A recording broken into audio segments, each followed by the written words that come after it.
محبت سے دیکھتے ہیں. سوچیے تو صحیح ذرا, بچہ ہوتا ہے نا چھوٹا, وہ کئی دفعہ کوئی بات کر دیتا ہے تو ماں باپ بڑے محبت سے دیکھتے ہیں. یہ کلمہ ایسی عبادت ہے کہ جو پڑھتا ہے اللہ تعالیٰ اس بندے کو محبت کی نظر سے دیکھتے ہیں. چنانچہ حدیث پاک ہے کہ جس بندے نے یہ کلمہ اخلاص کے ساتھ پڑھا, الا فتح له في السماء فتحا حتى ينظر الى قائلها من اهل الارض. جو زمین میں پڑھنے والا ہوتا ہے اللہ رب العزت اس کی طرف دیکھتے ہیں. اور پھر اگلی بات فرمائی وحق لعبد نظر اللہ الیہ ان یعطیہ سؤالا. اور اس بندے کا حق ہوتا ہے کہ جس کو اللہ محبت کی نظر سے دیکھیں کہ وہ جو اللہ سے مانگے اللہ عطا فرما دے. چنانچہ اس کلمہ کے پڑھنے سے گناہ سارے کے سارے دھل جاتے ہیں. نبی صاحب نے فرمایا قال لا الہ الا اللہ لا تترک ذنبا ولا یسبقها عمل. کوئی گناہ نہیں بچتا اور کوئی عمل اس سے بڑھتا نہیں ہے, اور اس سے اللہ تعالیٰ بندے کی مغفرت فرما دیتے ہیں. نبی صاحب نے فرمایا صحابہ کو کلمہ پڑھو, تو فرمایا ابشروا فإن اللہ قد غفر لکم, اللہ نے تمہارے گناہوں کو معاف کر دیا. اور یہ کلمہ قبر کی وحشت سے انسان کو بچاتا ہے. بیہقی شریف کی روایت ہے لیس علی اہل لا الہ الا اللہ وحشت فی قبورہم ولا فی نشورہم. قبر میں کوئی وحشت نہیں ہوگی ان کے لیے جو کلمہ پڑھنے والے لوگ ہوں گے. اور یہ ایمان والوں کا شعار ہوگا جب وہ قیامت کے دن اپنی قبروں سے اٹھیں گے. فرمایا ان شعار هذه الامت علی الصراط لا الہ الا انت. تب صراط سے گزرتے ہوئے کلمہ پڑھتے جا رہے ہوں گے, اور اس کے ساتھ کوئی چیز وزن میں مقابلہ نہیں کر سکتی. چنانچہ موسیٰ علیہ السلام نے کہا تھا اللہ مجھے وہ چیز دیجیے جو خاص. فرمایا لا الہ الا اللہ پڑھو. اللہ یہ تو سب پڑھتے ہیں. فرمایا میرے پیارے موسیٰ علیہ السلام لو ان السماوات السبع وآمرهن غیری والارضین السبع فی کفۃ ولا الہ الا اللہ فی کفۃ مالت بہن لا الہ الا اللہ. ایک پلڑے میں زمین آسمان سارے کے سارے رکھ دیے جائیں, دوسرے میں کلمہ رکھ دیا جائے تو کلمے والا پلڑا جھک جائے گا. اور یہ جنت کی قیمت ہے, یہ ثمن الجنہ. فرمایا من کان آخر کلامہ لا الہ الا اللہ دخل الجنہ.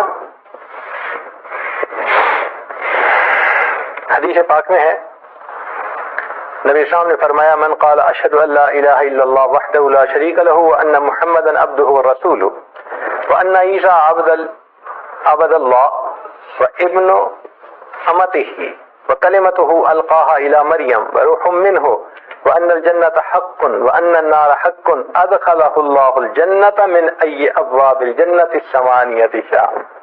جنت کے 8 دروازے کھل جاتے ہیں, جس دروازے سے چاہے جنت میں داخل ہو جائے. سبحان اللہ.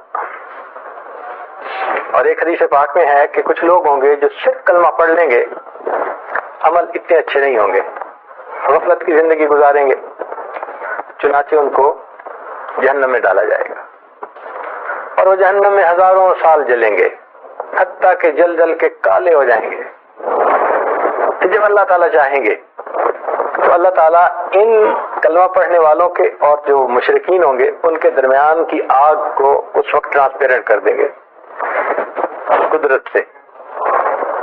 تو مشرک ان کو دیکھیں گے تو مشرک کہیں گے کہ ہاں ہم تو لات اور عزا کی عبادت کرتے تھے, ہم تو جل رہے ہیں, اور تم تو اللہ کی عبادت کرنے والے. تو نبی صاحب نے فرمایا کہ ایسے لوگ ہوں گے من اہل لا الہ الا اللہ يدخلون النار بذنوبهم فيقول لهم اہل اللات والعزى ما اغنى عنكم قول لا الہ الا اللہ. تمہیں لا الہ الا اللہ نے کوئی فائدہ نہ دیا, تم بھی جل رہے ہو. فیغضب اللہ لهم, اللہ رب العزت کو جلال آئے گا. فیخرجهم من النار فیدخلون الجنہ. اللہ اکبر.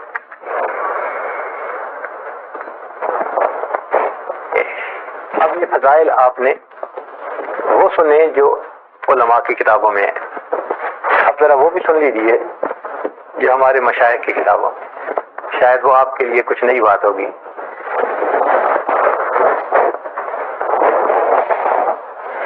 ہمارے مشائخ نے فرمایا کہ دیکھیں شرک دو طرح کا ہوتا ہے، ایک ہوتا ہے شرک جلی اور ایک ہوتا ہے شرک خفی۔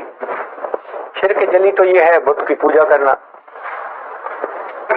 قبر کو سجدے کرنا، درخت کی پوجا کرنا، جیسے ہندو اور غیر لوگ کرتے ہیں، اللہ کے ساتھ شریک بناتے ہیں، یہ شرک جلی کہلاتا ہے،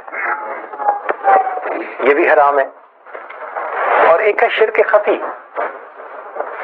وہ کیا ہے کہ اللہ کی حکم کو چھوڑ کر نفس کی چاہت پہ چلنا، یہ نفس کی پوجا ہے، یہ اللہ کی پوجا نہیں ہے۔ اس لیے فرمایا افرأیت من اتخذ الہہ ہوا، کیا دیکھا آپ نے جس نے اپنی خواہشات کو اپنا معبود بنا لیا؟ تو یہ بھی شرک خفی ہے، اور اس سے بھی بچنا اتنا ضروری جتنا بچنا شرک جلی سے ضروری ہے۔ نفس پرستی، زن پرستی، زر پرستی، سب کی سب بت پرستی کی اقسام ہیں، خدا پرستی کوئی اور چیز ہے۔ تو اب ہمیں اپنی کیفیت پہ غور کرنا ہے کہ ہم موحد ہیں یا ابھی بھی مشرک ہی ہیں۔ بھائی ظاہر میں تو ہم نے کلمہ پڑھ لیا، ہم موحد ہیں، من میں کیا ہے؟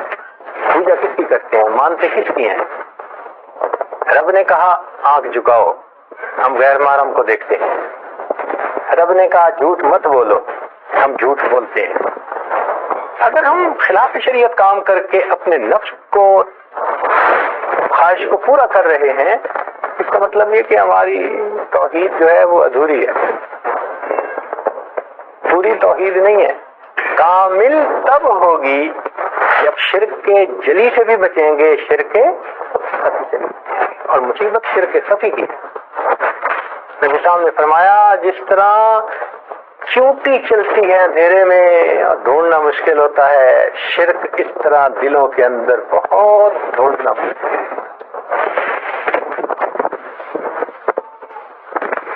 تو ہمیں اس پر محنت کرنی ہے اب کہ ہمارے دلوں میں ایمان اتنا مضبوط ہو جائے، مضبوط سے اثبت ہو جائے کہ ہر حال میں ہم اللہ کی فرما برداری کرنے والے بن جائیں، نفس کی پوجا نہ کریں۔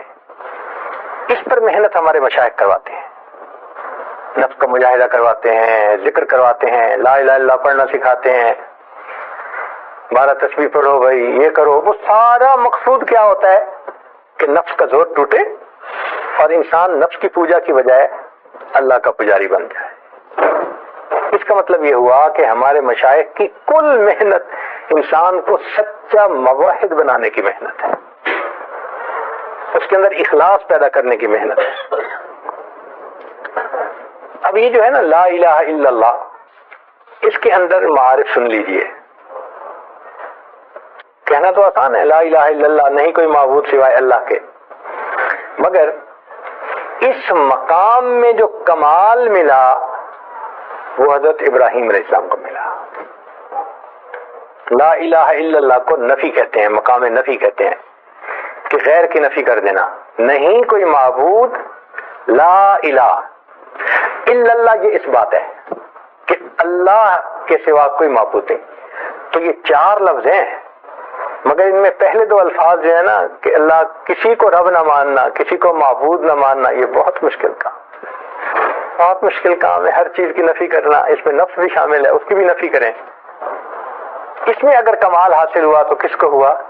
ابراہیم خلیل اللہ کو حاصل ہوا، اور اس کی دلیل قرآن عظیم الشان میں سے اللہ تعالیٰ فرماتے ہیں ان ابراہیم کان امہ قانتا للہ حنیفا ولم یک من دوسری جگہ فرمایا وما کان من المشرکین، دلوں کے بھید جاننے والے پروردگار جس کے بارے میں یہ خود فرما دیں وما کان من المشرکین، اس سے بڑی سند کون سی ہو سکتی ہے؟ یہ مہر ہے ابراہیم علیہ السلام کے اس ایمان پر کہ واقعی ان کو مقام نفی میں کمال حاصل تھا، انہوں نے اللہ کے ساتھ کسی کو شریک نہیں کیا۔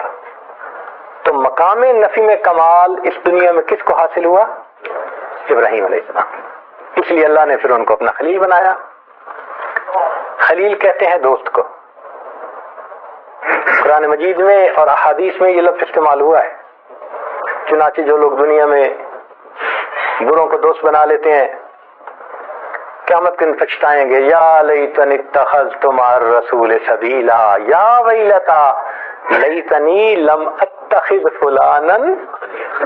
تو دیکھا دوست. حدیث پاک میں بھی ہے کہ نبی علیہ السلام نے فرمایا کہ اگر میں نے دنیا میں کسی کو دوست بناتا ہوتا لئن اتخذت ابا بکر خلیلا, میں ابو بکر کو اپنا دوست بناتا, میرا دوست فقط اللہ ہے.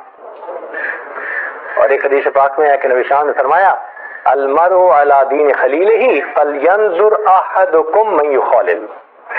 تو خلیل سے مراد کیا ہے؟ دوست ہوتا ہے. اب یہ دو تعلق ہیں, ایک ہے دوستی کا تعلق, انداز اور ہوتا ہے, ایک ہے محبت کا تعلق, یہ انداز جدا ہوتا ہے. دوست جو ہوتا ہے نا اس کو انسان آزماتا ہے, تو یہ دوستی میں سچا ہے یا نہیں, دیکھتا ہے, ججمنٹ کرتا ہے کہ یہ دوستی میں پکا ہے یا نہیں. تو ابراہیم علیہ السلام کو دیکھو اللہ نے کیسے آزمایا, عجیب, سبحان اللہ. فرمایا وَإِذِ ابْتَلَىٰ إِبْرَاهِيمَ رَبُّهُ بِكَلِمَاتٍ. تو اللہ رب العزت اس کی طرف دیکھتے ہیں. ایسے مثال ہے جیسے کسی کا نام لو, وہ آنکھ اٹھا کے دیکھتا ہے کس نے میرا نام لیا. تو جو بندہ کلمہ پڑھتا ہے اللہ رب العزت اس بندے کی طرف دیکھتے ہیں. چنانچہ حدیث پاک میں ہے کہ جب کوئی بندہ کلمہ پڑھتا ہے إِلَّا فَتَحَ لَهُ فِي السَّمَاءِ فَتْقًا, حتیٰ کہ آسمان میں ایک سوراخ بنا دیا جاتا ہے, حتیٰ ينظر إِلَىٰ قَائِلِهَا مِنْ أَهْلِ الْأَرْضِ, اللہ زمین پہ کلمہ پڑھنے والے کی طرف دیکھتے ہیں میرے کس بندے نے میری توحید کا اقرار کیا. وَحُقَّ لِعَبْدٍ نَظَرَ اللَّهُ إِلَيْهِ أَن يُعْطِيَهُ سُؤَالَهُ, اور اس بندے پہ حق ہو جاتا ہے جس کی طرف اللہ رحمت کی نظر سے دیکھے کہ اللہ اس کے سوال کو پورا فرما دے. اس سے گناہ معاف ہو جاتے ہیں, اس سے انسان کی مغفرت ہو جاتی ہے, اور یہ کلمہ قبر کی وحشت کو دور کرتا ہے. چنانچہ حدیث مبارکہ لیس علی اہل لا الہ الا اللہ وحشت فی قبورہم ولا فی نشورہم, جو کلمہ پڑھنے والے ہوں گے نہ قبر میں وحشت ہوگی نہ قیامت کے دن ان کو وحشت ہوگی, اور جو ایمان والے ہوں گے وہ قیامت کے دن کلمہ پڑھتے ہوئے کھڑے ہوں گے. ہی شعار المؤمنین اذا قاموا من القبور. چنانچہ طبرانی نے روایت نقل کی ہے ان شعار هذه الامه على الصراط لا الہ الا انت. پھر یہ کلمہ وہ ہے کہ جس کے برابر کوئی چیز میزان میں وزنی نہیں ہو سکتی. چنانچہ حدیث بطاقہ میں ہے کہ ایک طرف 99 دفتر گناہوں کے ہوں گے اور ایک طرف چھوٹی سی پرچی ہوگی جس پر کلمہ لکھا ہوگا, اور وہ بطاقہ اس کے تمام 99 دفتر گناہوں سے زیادہ بھاری ہو جائے گا, اور یہ جنت کی قیمت ہے. چنانچہ فرمایا من کان آخر کلامہ لا الہ الا اللہ دخل الجنہ, وہ جنت میں داخل ہو گیا. یہاں تک تو قرآن مجید کے جو قرآن مجید میں فضائل ہیں کلمہ کے یا حدیث مبارکہ میں ہیں وہ فضائل آپ نے سنے. اس میں سے بہت سارے فضائل وہی ہیں جو اکثر طلباء علماء پڑھتے رہتے ہیں. اب اس سے تھوڑا اگلی بات کریں, وہ ہیں اس کلمہ کے معارف. اس کا موقع سننے کا اکثر نہیں ملتا, اور اس کی کتابیں بھی اکثر عام نہیں ہوتی, مشائخ کی کتابوں میں ہوتے ہیں. اس کلمے کو مشائخ سلوک نے تزکیہ اور تصفیہ کی بنیاد کہا ہے. اس لیے ہمارے نقشبندی سلوک میں بھی تحلیل لسانی کا سبق ہے, لا الہ الا اللہ, لا الہ الا اللہ ہزاروں مرتبہ پڑھتے ہیں, لاکھوں مرتبہ. اور چشتیہ سلسلہ میں بھی اسی طرح روزانہ 12 تسبیح پڑھتے ہیں, دواز دے, اور اس میں بھی لا الہ الا اللہ کا ذکر کرتے ہیں. تو معلوم ہوا کہ جو بندہ بھی اللہ رب العزت تک پہنچنے کا ارادہ کرتا ہے یہ کلمہ اس کے لیے فائدہ مند ہے. جیسے کسی چیز کو دھو دیا جاتا ہے یا صحن میں جھاڑو لگا کے اس کو صاف کر دیتے ہیں میل کو, یہ کلمہ بھی اسی طرح انسان کے دل پر گناہوں کے معاملے میں جھاڑو پھیر دیتا ہے اور دل کو صاف کر دیتا ہے.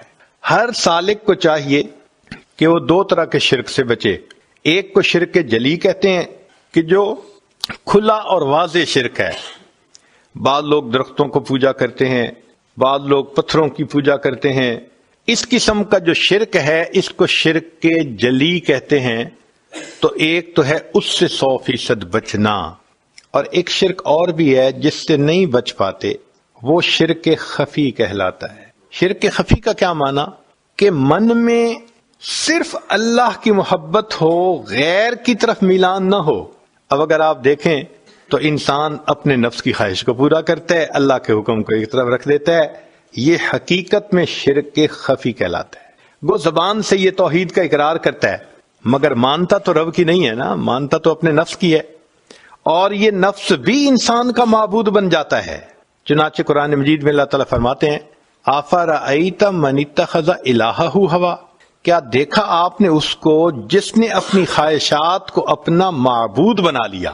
تو خواہش پرستی، زن پرستی، زر پرستی، نفس پرستی، یہ سب کی سب بت پرستی ہی کی اقسام ہیں. خدا پرستی کوئی اور چیز ہے. یہ شرک خفی بہت عام ہے.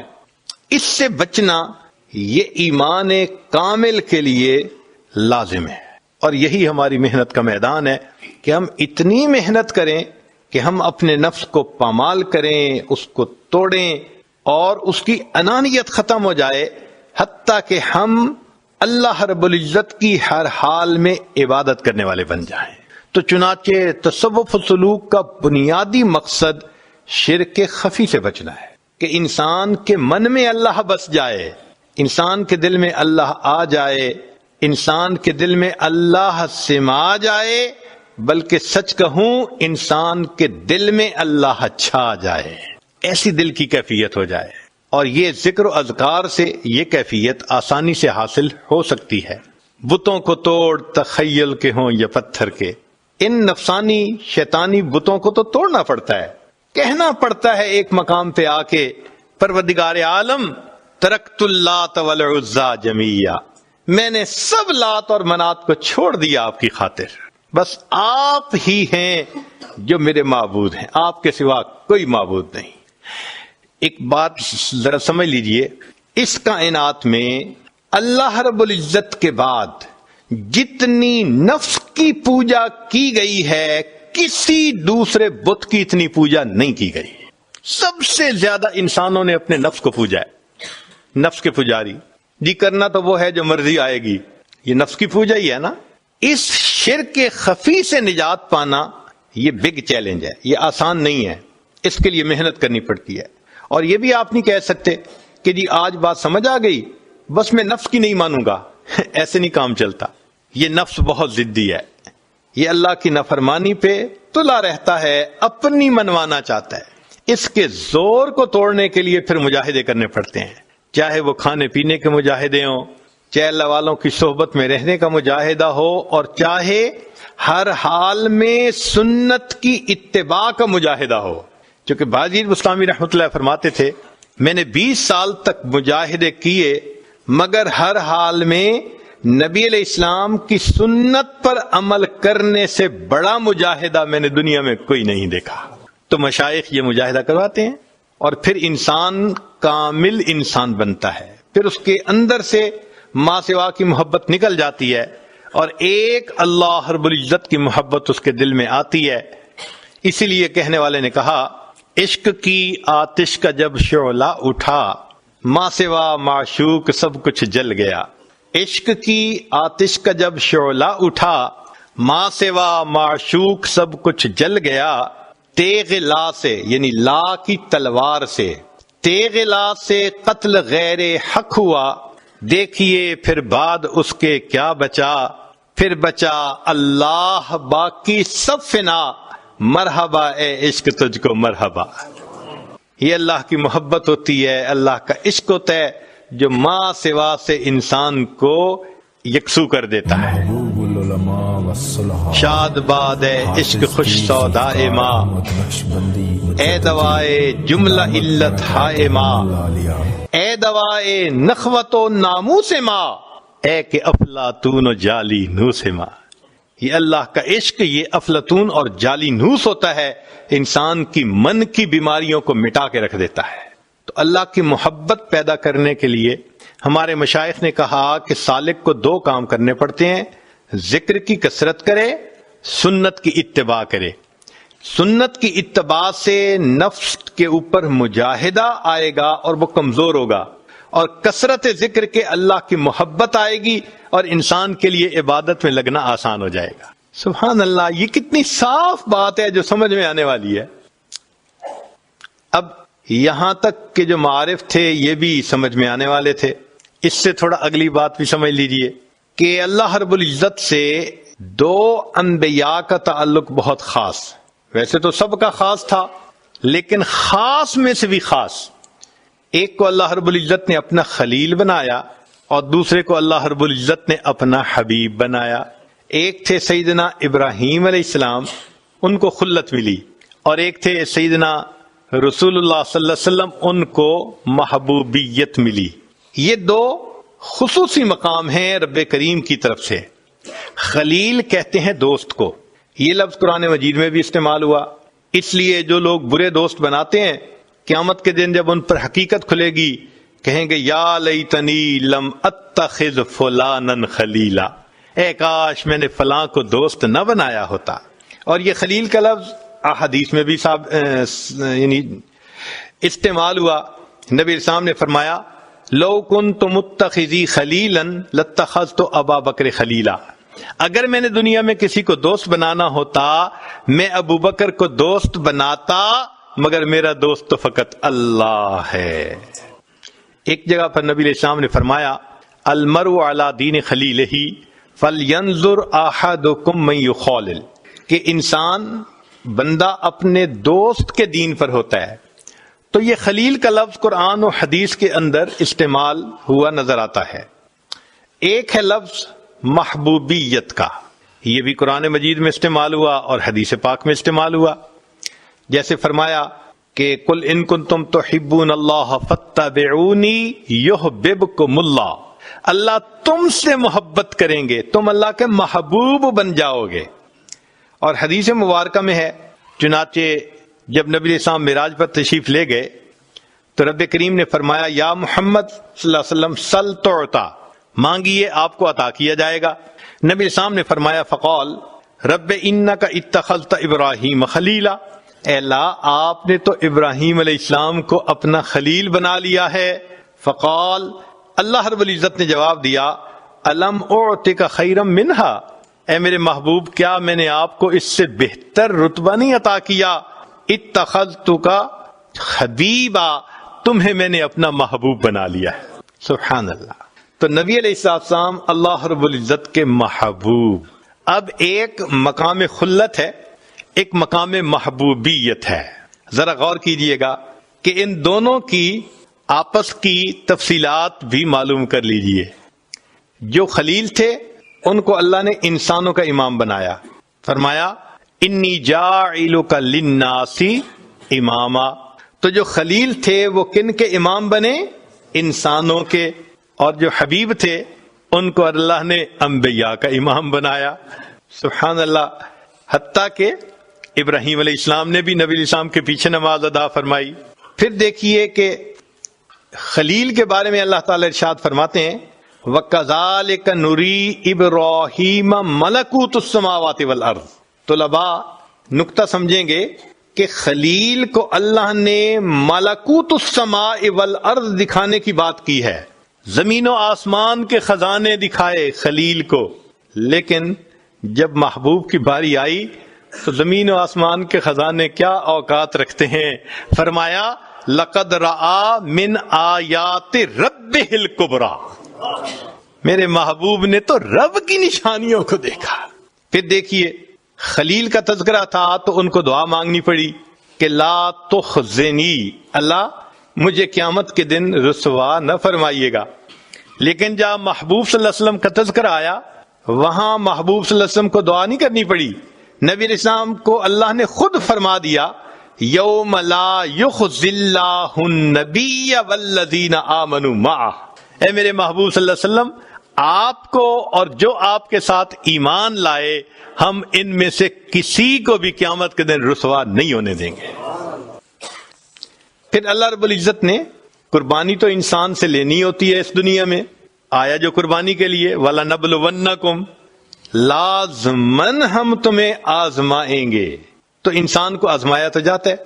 دیکھیے ابراہیم علیہ السلام کی آزمائش کہ خلیل سے اللہ رب العزت نے بیٹے کی قربانی مانگی، چنانچہ ابراہیم خلیل اللہ نے اپنے بیٹے کو اللہ کے نام پہ قربان کیا۔ ہم جانتے ہیں کہ ابراہیم علیہ السلام کی سنت قرار پائی، بہت بڑی بات تھی۔ ہم اپنے بچوں کے بارے میں کتنے سینسٹیو ہوتے ہیں، تھوڑی طبیعت خراب ہو تو ہمیں چین نہیں آتا، اور بچے کو خود قربان کرنا، اللہ اکبر، بڑی قربانی تھی۔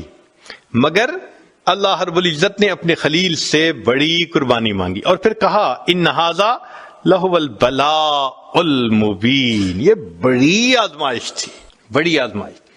تو ابراہیم خلیل اللہ سے اللہ نے بیٹے کی قربانی مانگی، اور اپنے محبوب سے خود نہیں مگر ان کے نواسے سے پورے گھرانے کی قربانی مانگی۔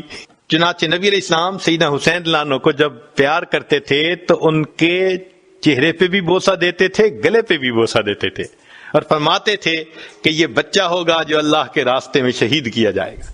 محبوب کو اطلاع دے دی گئی تھی، فرمایا محبوب آپ کی تو شان بڑی اونچی ہے، ہم نے آپ سے قربانی کیا لینی، جو آپ کے شاگرد دنیا میں ہوں گے وہ ایک قربان کرنے کی بجائے اللہ کے نام پہ پورے گھرانے کو قربان کرنے کی مثالیں قائم کر دیں گے۔ اس لیے علامہ اقبال نے عجیب شعر کہا، غریب و سادہ اور رنگی ہے داستان حرم، کہ حرم کی جو کہانی ہے، داستان ہے، سٹوری ہے، یہ بہت انوکھی ہے۔ غریب سے مراد انوکھی، جس کو کہتے ہیں نا 1 in million، غریب کا یہ معنی۔ سادہ ہے اور رنگین ہے خون سے، تو فرمایا غریب و سادہ اور رنگین ہے داستان حرم، نہایت اس کی حسین ابتدا ہے اسماعیل۔ تو حرم کی داستان میں ابتدا تھی ابراہیم خلیل اللہ نے بیٹے کی قربانی دی، اور انتہا یہ تھی کہ سیدنا حسین اللہ عنہ نے پورے کنبے کی قربانی عطا فرما دی۔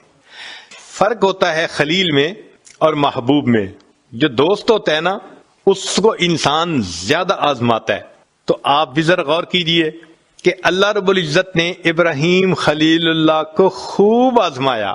قرآن مجید میں فرمایا وَإِذِ ابْتَلَىٰ إِبْرَاهِيمَ رَبُّهُ بِكَلِمَاتٍ فَأَتَمَّهُنَّ، آزمایا ابراہیم علیہ السلام کو ان کے رب نے کچھ باتوں میں، اور وہ اس میں 100% کامیاب ہوئے۔ تو آزمائش آئی، اللہ نے ابراہیم علیہ السلام سے لینے کی انتہا کر دی۔ کیسے؟ گھر چھڑوا دیا، خاندان چھڑوا دیا، پھر ملک چھڑوا دیا، پھر بیوی بچوں کو کہا کہ دور بسا کے آؤ، وہ بھی چھوٹ گئے۔ پھر ایک وقت آیا کہ فرمایا بیٹے کو بھی قربان کر دو، اور ایک وقت آیا فرمایا خود بھی آگ میں کود جاؤ۔ تو دیکھیے لینے کی انتہا۔ تو جو دوست ہوتا ہے لینے کی انتہا ہوتی ہے، جو محبوب ہوتا ہے وہاں دینے کی انتہا ہوتی ہے۔ نبی علیہ السلام کے بارے میں اللہ فرماتے ہیں وَعَلَّمَكَ مَا لَمْ تَكُنْ تَعْلَمْ وَكَانَ فَضْلُ اللَّهِ عَلَيْكَ عَظِيمًا، اے میرے محبوب آپ پر تو اللہ کا بہت فضل ہے۔ فرمایا میرے محبوب وَلَسَوْفَ يُعْتِيكَ رَبُّكَ فَتَرْضَىٰ، تیرا رب تجھے اتنا دے گا کہ تو بس کرے گا۔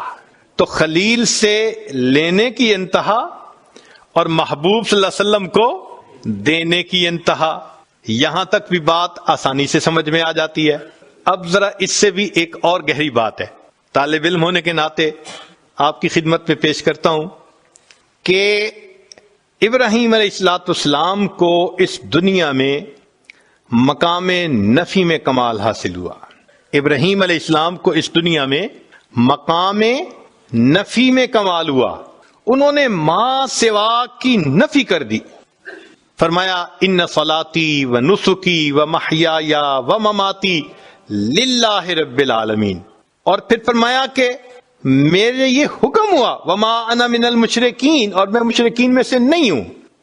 انی وجہت وجہی للذی فطر السماوات والارض حنیفا وما انا من المشرکین۔ تو نفی کر دی انہوں نے معبودوں کی، ایک اللہ کے اوپر ایسا ایمان تھا کہ ماں سوا کے بتوں کو توڑ کے رکھ دیا. یہ ابراہیم علیہ السلام کے اس دنیا میں کمال تھا. مقام نفی میں جتنا کمال ان کو حاصل ہوا اتنا کسی کو حاصل نہیں ہوا. چنانچہ ایک وقت وہ بھی آیا کہ جب دنیا کے اسباب تو چھوٹ گئے تھے، جبرائیل علیہ السلام مدد کرنے کے لیے آئے کہ میں آپ کو آگ سے بچاؤں، اللہ کا حاجہ.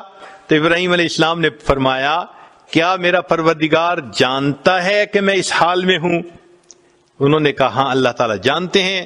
فرمانے لگے حسبی سؤالی علمہ بحالی، کہ اللہ رب العزت جانتے ہیں میں کس حال میں ہوں، اس بات نے مجھے تجھ سے مدد مانگنے سے منع کر دیا. میرا رب جو جانتا ہے میں کسی کی مدد نہیں چاہتا. جب اللہ نے انتہا دیکھی نا ابراہیم علیہ السلام کی نفی کی، فرمایا وا ابراہیم الذی وفا، ابراہیم تو بڑا وفادار نکلا، تو نے وفا دکھا دی کہ واقعی بندے کو ایسا ہونا چاہیے اپنے مالک کے ساتھ. تو ابراہیم علیہ السلام کو مقام نفی میں کمال. اور یہ بات ایسے نہیں کہ زبانی کہی جا رہی ہے، اس کی تصدیق اس پروردگار نے کی جو سینوں کے بھید جانتا ہے. چنانچہ ابراہیم علیہ السلام کے بارے میں اللہ فرماتے ہیں ان ابراہیم کان امہ قانتا للہ حنیفا ولم یک من المشرکین، اور وہ مشرکین میں سے نہیں تھے. اللہ رب العزت کا کسی کے بارے میں کہہ دینا کہ ان میں شرک نہیں تھا، اس کو نفی کا کمال نہ کہیں تو اور کیا کہہ سکتے ہیں. اس لیے فرمایا میرے محبوب وما کان من المشرکین، ابراہیم علیہ السلام مشرکوں میں سے نہیں تھے.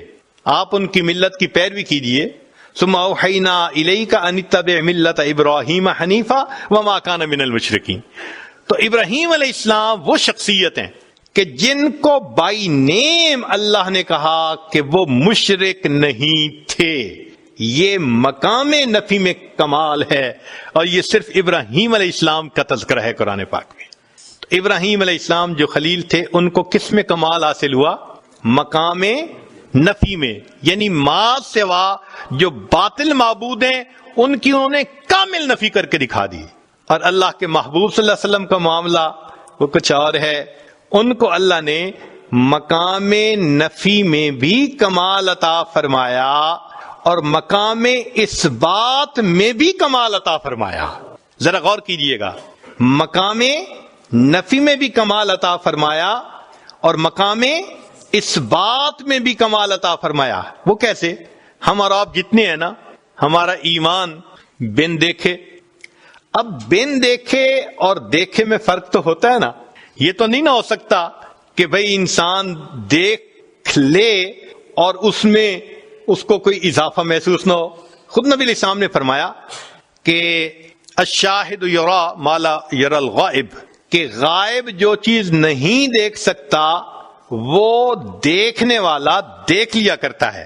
ایک حدیث پاک میں نبی علیہ السلام نے فرمایا لیس الخبر کالمعائنۃ، دیکھنا اور ہے اور خبر کو ماننا اور ہے. ہمارا جتنا بھی ایمان پکا ہو، مگر مومن کا کامل جو ہوگا نا مقام، وہ جنت میں رویت باری تعالی پر منحصر ہے. جب دیکھیں گے تب کمال حاصل ہوگا. دنیا میں تو بس ایمان ہے جو ہم نے پکا کیا ہوا ہے، یہیں تک درجہ پا سکتے ہیں. تو اس بات کا کمال رویت باری تعالی پر منحصر ہے. اور اس دنیا میں جتنے انبیاء آئے سب کا ایمان غیب پہ تھا. ایک اللہ کے حبیب صلی اللہ علیہ وسلم ہی ایسے ہیں جنہیں اللہ نے دنیا میں معراج پہ بلا کے اپنا دیدار عطا فرما دیا. اس لیے نبی علیہ السلام کو اس بات میں بھی کمال حاصل ہو گیا. تو خلیل کو مقام نفی میں کمال حاصل ہوا اور محبوب صلی اللہ علیہ وسلم کو نفی میں بھی اور اس بات میں بھی کمال حاصل ہوا. یہ اللہ رب العزت نے اپنے محبوب صلی اللہ علیہ وسلم پر نعمت عطا فرما دی. یہاں تک بھی بات سمجھ میں آتی ہے. ایک نقطہ اور کہ ابراہیم علیہ الصلوۃ والسلام کے بارے میں ایک درود شریف ہے جو ہم نماز میں پڑھتے ہیں، اللہم صلی علی محمد وعلی آل محمد کما صلیت علی ابراہیم وعلی آل ابراہیم انک حمید مجید. تو یہ درود شریف تو بتاتا ہے کہ کچھ تو نعمت ایسی تھی جو ابراہیم علیہ السلام پر اللہ نے عطا فرمائی جس کو پانے کی تمنا اللہ کے محبوب صلی اللہ علیہ وسلم کے دل میں بھی تھی. بھائی درود شریف بتا رہے ہیں نا کہ اللہ جیسے ان پر ان کے آل پر رحمت نازل فرمائی، محمد صلی اللہ علیہ وسلم ان کی آل پر بھی نازل فرما دیجئے. تو کچھ تو ہے نا اندر کہ جس کو طلب ہے دل میں، تمنا ہے دل میں. تو بھئی کیا تھا؟ یہ نقطہ جلدی سمجھ میں نہیں آتا.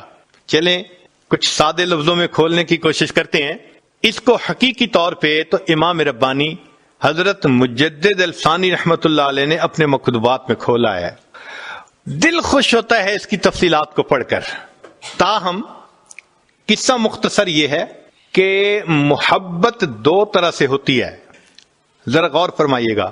محبت دو طرح سے ہوتی ہے. ایک کو کہتے ہیں محبت ذاتی، کہ ذات سے محبت ہو، جیسے ماں کو بیٹے سے ہوتی ہے.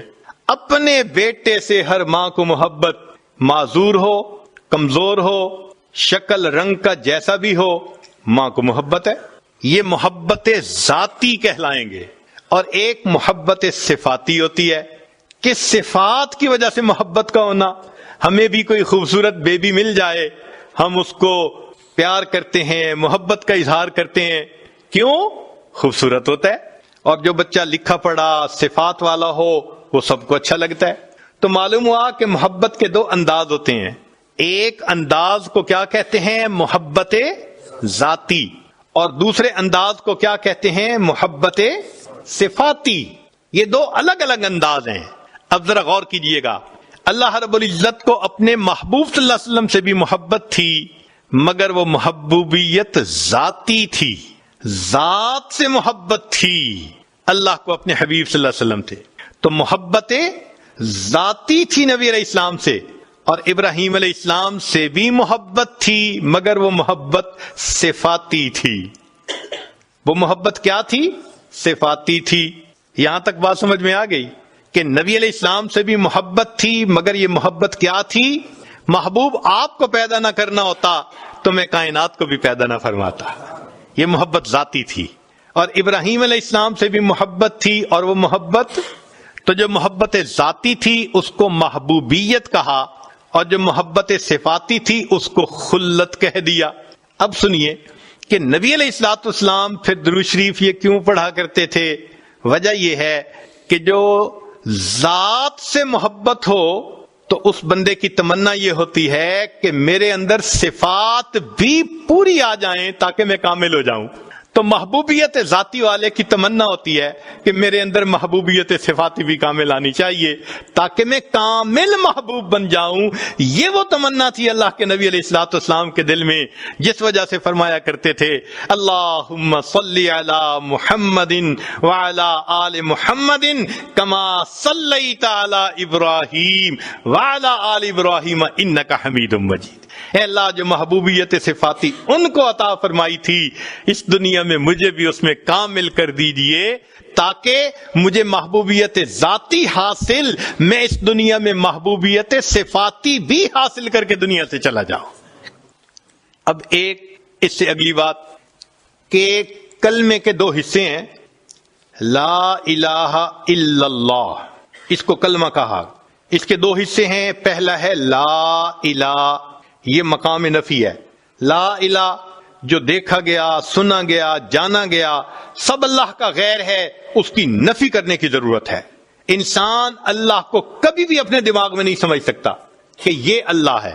وہ ہماری سوچوں سے بلند ہے، ہمارے خیالات سے بلند ہے، ہمارے حدود سے بلند ہے. تو لا الہ کو کیا کہا؟ مقام نفی کہا. اور الا اللہ یہ مقام اس بات ہے کہ ایک اللہ کا اس بات کرنا ہے، تو اس کو نفی اس بات کہتے ہیں. لیکن پورا کلمہ ہے لا الہ الا اللہ محمد الرسول اللہ. ہمارے مشائخ نے، مشائخ ذکر و سلوک نے، تصوف نے اس کو یوں سمجھایا کہ لا الہ یہ طریقت ہے، لا الہ یہ کیا ہے؟ طریقت ہے. اور الا اللہ یہ حقیقت ہے. لا الہ کیا ہے؟ چنانچہ جتنا ذکر و سلوک ہے، اس ذکر و سلوک سے مراد نہ کشف ہیں، نہ کرامات ہیں، نہ خواب ہیں، نہ دعاؤں کا قبول ہونا، نہ مقدموں کا فتح ہونا، نہ دشمن پہ غلبہ ہونا، کوئی مقصد بھی نہیں، صرف ایک مقصد ہے کہ من سے سب باطل معبودوں کی محبت ختم ہو جائے۔ تو لا الہ یہ طریقت ہے اور الا اللہ یہ حقیقت ہے اور محمد الرسول اللہ یہ شریعت ہے۔ ایک کلمے کے اندر تینوں کی معرفت اللہ نے عطا فرما دی۔ اللہ تعالیٰ اس کلمے کو بار بار پڑھنے کی اور اس کلمے کا جھاڑو اپنے دل پر پھیرنے کی توفیق عطا فرمائے۔ کہنے والے نے کیا پیاری بات کہی، تیرے سوا معبود حقیقی کوئی نہیں ہے، کوئی نہیں، تیرے سوا مشہود حقیقی کوئی نہیں ہے، کوئی نہیں، تیرے سوا محبوب حقیقی کوئی نہیں ہے، کوئی نہیں، تیرے سوا مسجود حقیقی کوئی نہیں ہے، کوئی نہیں۔ اب تو رہے بس تادم آخر ورد زباں اے میرے الہ، لا الہ الا اللہ، لا الہ الا اللہ۔ یاد میں تیری سب کو بھلا دوں، کوئی نہ مجھ کو یاد رہے، یاد میں تیری سب کو بھلا دوں، کوئی نہ مجھ کو یاد رہے، تجھ پر سب گھر بار لٹا دوں، خانہ دل آباد رہے۔ یاد میں تیری سب کو بھلا دوں، کوئی نہ مجھ کو یاد رہے، تجھ پر سب گھر بار لٹا دوں، خانہ دل آباد رہے۔ سب خوشیوں کو آگ لگا دوں، غم سے تیرے دل شاد رہے، سب کو نظر سے اپنی گرا دوں، تجھ سے فقط فریاد رہے۔ اب تو رہے بس تادم آخر ورد زباں اے میرے الہ، لا الہ الا اللہ، لا الہ الا اللہ محمد الرسول اللہ۔ تھوڑی دیر کے لیے ہم مراقبہ کر لیتے ہیں، پھر دعا مانگیں گے۔ آنکھوں کو بند کر لیجئے، سر کو جھکا لیجئے، دنیا اور جو کچھ دنیا میں ہے اس سے ہٹ کٹ کے اللہ رب العزت کی یاد میں ڈوب جائیے۔ خودی کا سر نہاں، خودی کا سر نہاں، لا الہ الا اللہ، لا الہ الا اللہ۔ خودی ہے تیغ فساں، خودی ہے تیغ فساں، لا الہ الا اللہ، لا الہ الا اللہ۔ یہ نغمہ فصل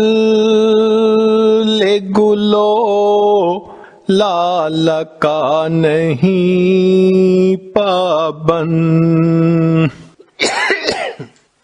یہ نغمہ فصل گلو لال کا نہیں پابند، بہار ہو کہ خزاں،